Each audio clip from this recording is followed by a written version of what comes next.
And so we are mamash Erev Yom Kippur. Erev Yom Kippur. Usually we're not in, but I figured today. Because I really forgot to say something yesterday. Yesterday we were talking about the greatness of Moshe Rabbeinu. The greatness of Moshe Rabbeinu. And it's very interesting to notice how something starts as something ends. The Torah starts with Sefer Bereshit.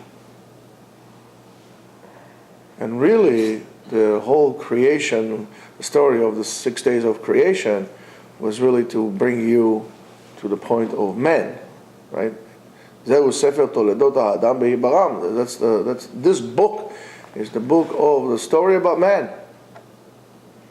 So we start with the man, and we ended up with the man.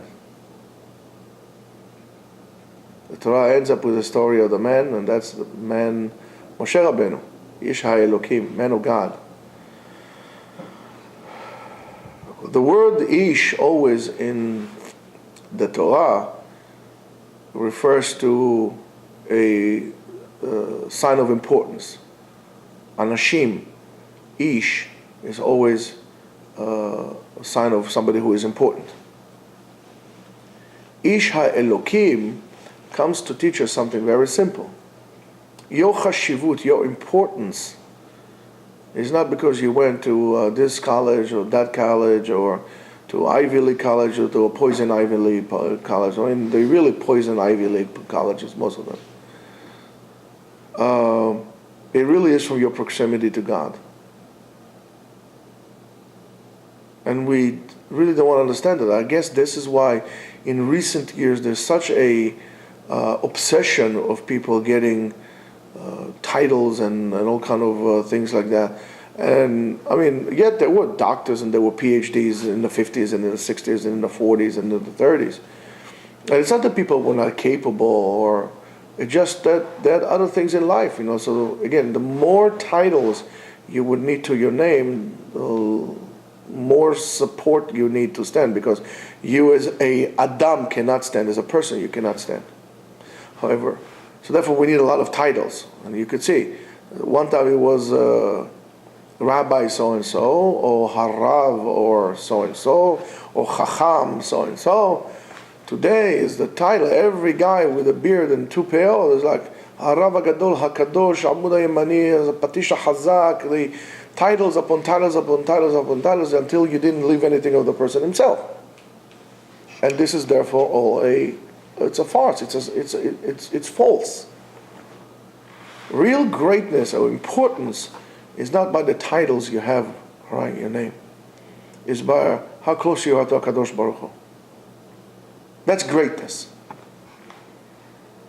And as we said yesterday, really from Rav Hirsch, it says, and also the other Mefarshim that we brought over there, is Kol Drachav, and all his ways, Uma'asav, and his actions, according to Hashem. He didn't have anything, well, I feel like it, I need to have self-expression, and so.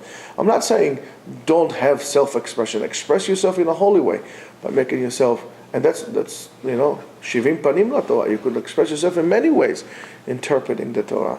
However, if you look at the relationship, or the two examples between Adam and Moshe Rabbeinu, you could get two parameters on which you could refer to what you could become. And look at the relationship of Adam. HaKadosh Baruch Hu created him. He was the only one, the first one, the only one. Nobody else besides him. It was him and God. There was no other creature. Maybe this is another explanation of the image of God, because there were many horses, there were many fish, there were many buffaloes, there were many anything in the world, multiples, but there was only one Adam. As much as there was one God, there was one Adam, one man. HaKadosh Baruch Hu spoke to him and made him a partner in creation. We'll be partners. Imagine you're going to a law firm, I don't know, very successful, law firm, like a big shot law firm, and you just finished, law school. You pass your bar, you finish your law school, and the owner of the law firm sees great potential in you. He says to you, you know what? We're going to cut the red tape here. I'm going to make you partners now. How about that? Starting salary $300,000, partner. Oh, you'll be jumping up and down, right? You're jumping out of your skin for such a thing. You know how many years you have to work until you become partner? If you become partner.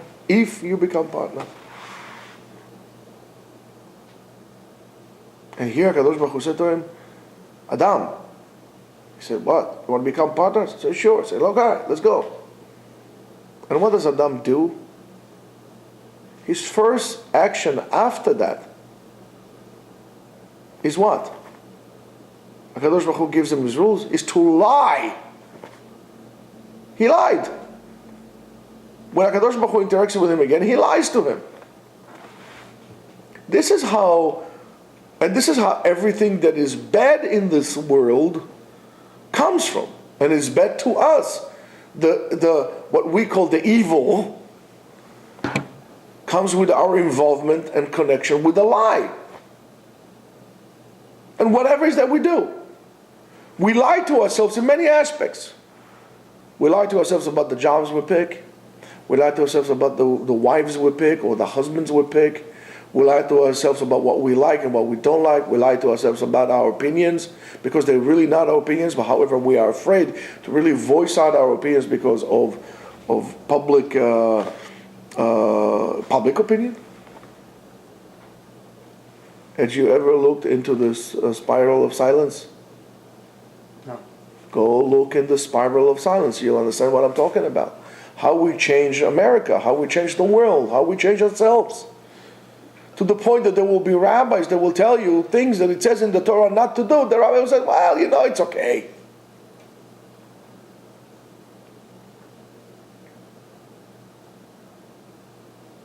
I'm going to tell you something. There is always especially a big debate about homosexuality and same-sex marriage and so on and so forth. But if we look at this, we'll put it on the table. Why this now all of a sudden? That debate and argument is also a point to try to penetrate into your head. In terms of halacha, I don't see anybody screaming up and down and yelling and screaming and about people mechalel Shabbat.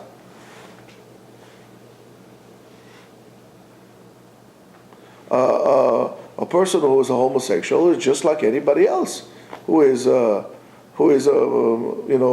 deliberately says, I don't want to keep this mitzvah.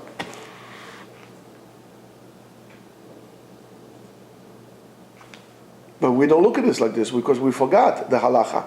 We argue from points of political points or lobbying points, and therefore we lose the halachic argument because you can't bring a different set of rules and argument to an argument that doesn't deal with that.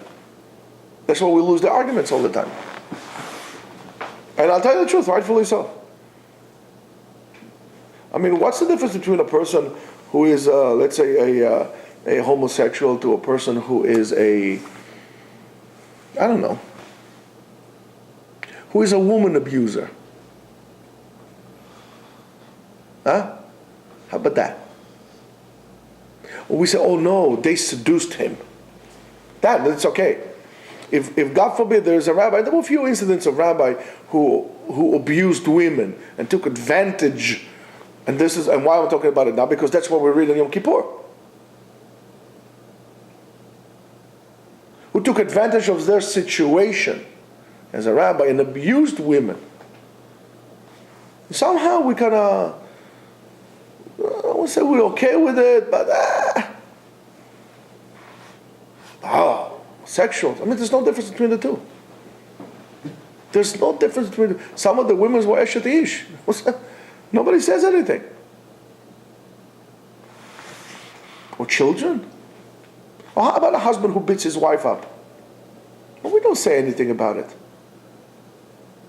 I mean, as far as halacha is, that's an avera, and this is an avera, this is an avera, and this is an avera, this is a mitzvah, and this is a mitzvah. Because somewhere along the line we get caught up with the lie as well, and that's what we can never fix. When Adam HaRishon had started that cycle, he started, Sam, can you do me a favor? Is there a way you can make me tea? I have a horrible stomachache. Thank you. That's a problem. It's a lie. We are involved with the lie. And that sin of Adam HaRishon keeps on generating and in the world and recycling itself in the world because we never stopped the lie. And some of those things are just those little lies that we tell ourselves. Not major lies. Little lies. I'll never forget my kids. My wife bought my kids when they were young. They're still young, but not the people. They were like babies. My wife bought them this book about, I don't forget, Ellie Little Lie. I forgot the name of the book or something like this. About this kid who had a friend and it was a little white lie. It was a little white lie, nice little fluffy little lie, and so on and so forth. And there was this kid, let's call him Ellie. He was his kid, he was his little friend. And nobody knew about this guy, just this little lie was under his bed, and Ellie was playing with him, and and the little lie said to him one time, "Little Ellie, why won't you lie to me a little bit?" He says, "No, I can't lie." It goes on and on and on until finally he said, "Fine." And the mother said something, and then he lied. Oh, comes back to the room. All of a sudden, the little white, fluffy, little cute, little bunny-looking, probably didn't have so many allergies like a bunny, little lie became a little bigger. Poof! From a tiny little ball of a fuzzball like this, it became like this because it was a teeny little, bitty little lie.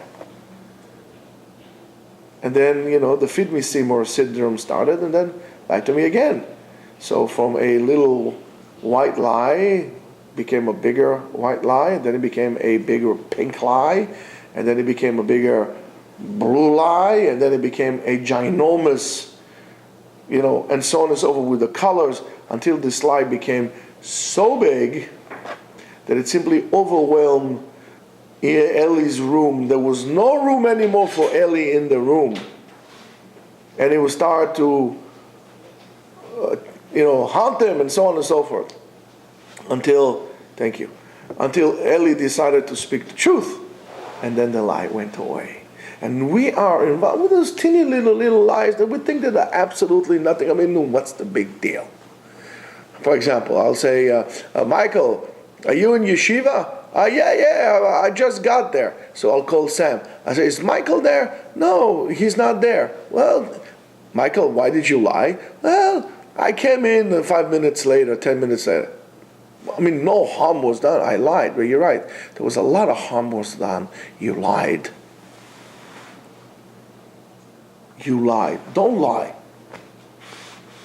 Because it becomes bigger. Because add your lies to the lies of others, and we're living in a big lie. The whole thing becomes an illusion, because an illusion is a lie. If I'm an illusionist, I'm basically lying to you. I'm telling you the thing is here, and I don't know, whatever I put it behind my ear, I don't know, whatever they do. It's illusionist. It's called achizat einayim. I make you believe in something that is false. According to halacha, even those tricksters who play tricks, the illusions, according to halacha, that's not allowed. Even for parties. Even for kids, that's not allowed. That's how we try to stay away from the lie. And this whole entire thing, since the chet, the sin of Adam HaRishon, the whole entire world after that was basically held by suspension to see if the Jews will accept the Torah or not, because the antidote for a lie is the truth. And en lecha emet ela Torah.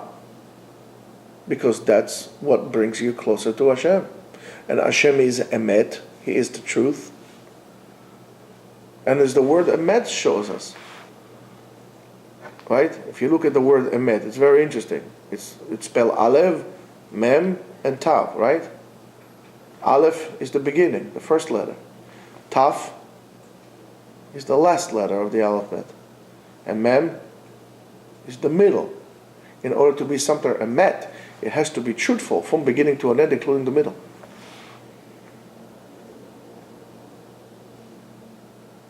It can't be half the truth. There's no such thing as half the truth. Half the truth is a whole lie. There's no such thing.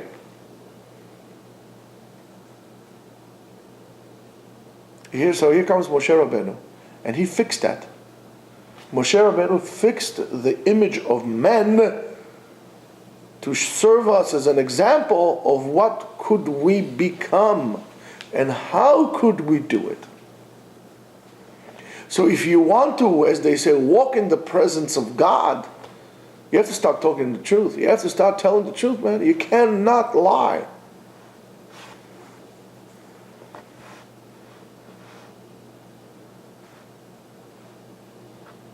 Coming to Yom Kippur now. Coming to Yom Kippur. Are you going to leave your lies behind and start living the truth from this point on?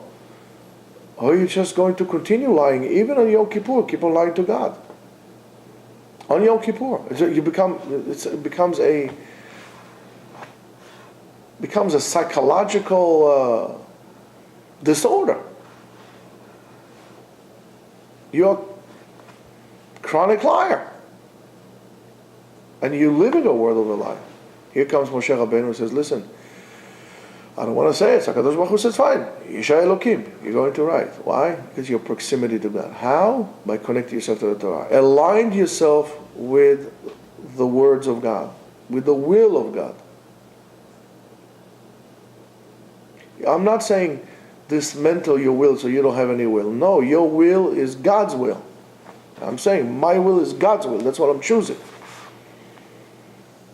How many times have I told you, if you want to know if you should be doing this, whatever you'll be doing or not, you have to ask yourself a question. Is this going to bring me closer to God or further away from God? If it's going to bring me closer, do it. If it's going to give you further, don't do it.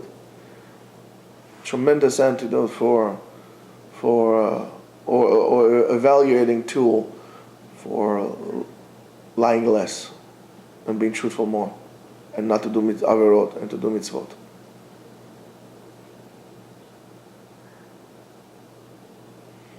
Even in things that are necessity to you, you need to evaluate. What is, okay, let's say for example you say, listen, I gotta work, I have to work, I have to have some livelihood. How you're going to work at your workplace? Where are you going to work? And how much are you going to work also need to be evaluated.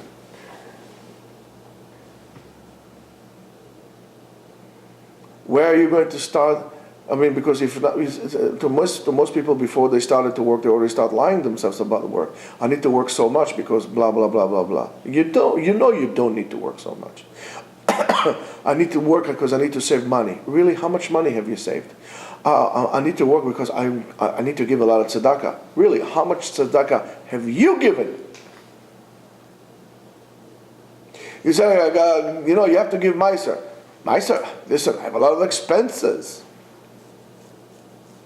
Where's your tzedakah? Where's your truthful? Where's your truth? You see, you keep on lying. So you keep on lying, you're running away from the truth. And if the Torah is the emet, you're running away from the Torah. If you're running away from the Torah, you're running away from the bracha. So you're not going to have bracha in anything that you do. That's the bottom line. You got to choose. That's why Moshe Rabbeinu, I told you this before. Before they enter Eretz Israel, they were standing in the valley. And that's where Moshe was buried. He was buried up on a mountain. And where the Torah says he was buried? Across from Bet Peor. The most repulsing idol worshipping in the world. With the act of that and so on and so forth. So for crying out, you couldn't pick up from Moshe Rabbeinu a better view for his gravesite than this Avodah Zarah. However, if you know Avodah Zarah, that Avodah Zarah of Peor the significance of that is that I don't care. Whatever that they do there and how do they worship that. The essence of that is I don't care what you say, I'll do what I want. So before Am Yisrael goes to Eretz Yisrael, there's the remez. You're going to walk into the valley. What you want to be? You're going to be like this side, Baal Peor, or you're going to be like Moshe Rabbeinu? You need to make up your mind. You want to be like Adam, who was kicked out from Gan Eden? Or you want to live your life like Moshe Rabbeinu, that reach a higher closeness than any other human being ever, and any other human being ever? That also, I dare to say, and I'm sure there will be many people who will disagree with me, it won't be the first time, and hopefully will not be the last time, greater than Adam HaRishon, because he was also Ben Adam. HaKadosh Baruch Hu did not call Adam HaRishon my slave, Avdi, my servant. HaKadosh Baruch Hu did not call Adam HaRishon Isha Elokim. Moshe Rabbeinu worked for it. We can work for it. This is Erev Yom Kippur, Rabotai. Take it to heart. Don't put it away. Drink a lot. Try to find some meaning in this day. It's not an easy day, and it's not because of the food. It's the easy day. It's not an easy day because even in that day we're trying to push away our own self and to deny our own self. So let your neshama come out and dress you up with spiritual clothing. That's why we wear white. We're supposed to wear white. Not only for pureness and so on and so forth. Come to include everything, all the colors, and show nothing. White is not a color. Let your true self come out. Don't paint yourself into colors and into labels. I'm a black hat, I'm a sugi kippah, I'm a this, I'm a Jew. And let's live all like Jews. And let's make sure that everything that we do will be a kavod, l'chvod Am Yisrael, l'chvod Torat Yisrael, l'chvod HaKadosh Baruch Hu. So have an easy and meaningful fast. Gmar Chatima Tova.